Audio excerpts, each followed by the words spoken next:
Hello, my name is Dr. Katherine Weintraub. I am the adjunct professor of saxophone at Southeastern University. I'm also a private instructor in Tampa, Florida. Today, I will be demonstrating and teaching the 9th and 10th grade all-state excerpt for soprano saxophone.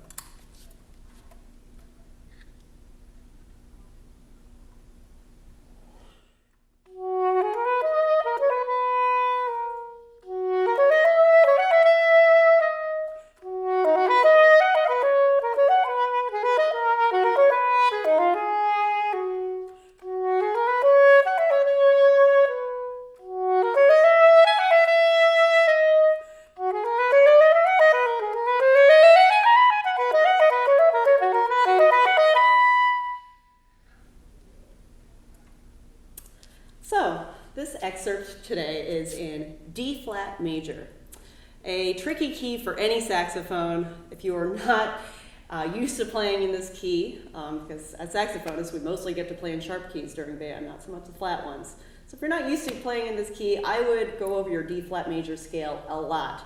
It's especially a tricky key on soprano saxophone because of the tuning tendencies. So pitch would be a really big thing to work on in this etude. Spend lots of time in front of a tuner. Your middle D flats are going to tend to be very low compared to your high D flats. So you want to spend lots of time tuning that octave right there. Something that can help with your middle D flat is putting down the side C key. That slightly helps with the pitch, but you'll mostly want to rely on just knowing where to place these pitches in order to play in tune. This etude is in 6/8 time. At first, you will definitely want to practice with your metronome on the 8th note pulse.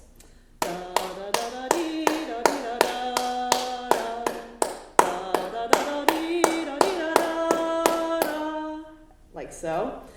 This is just to ensure that your subdivisions are exact. Once you are at a fast enough tempo in the 8th note pulse, you can then switch over to the dotted quarter pulse.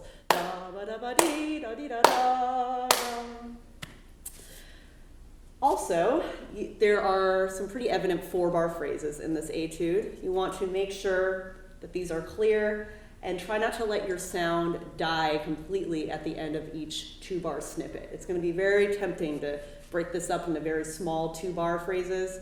Try to portray the larger 4-bar phrase. There are a few passages in here with some awkward leaps, for instance in the 3rd and 4th bar and in the last couple bars of the piece. Make sure that you are using proper air to make these intervals speak cleanly.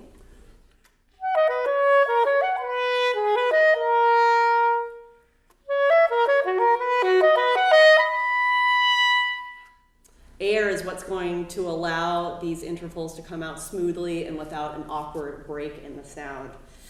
And as you heard towards the end of the etude, namely in the last line, it is quite a technical passage right there. Make sure that you are playing slow enough in the beginning to learn this as seamlessly and as smoothly as possible. And lastly, in order to make your technique as smooth as possible, there are a few instances where using fork F sharp, your alternate F sharp, would be applicable.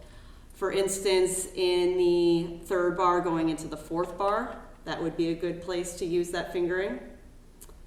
Also, specifically in the 2nd line, on the last 2 measures of the 2nd line, again, fork F sharp. And last but not least, on the first 2 measures of the last line, that would also be a good place to implement your fork F sharp. Also, lastly, when you're practicing that D flat major scale, like I said in the beginning,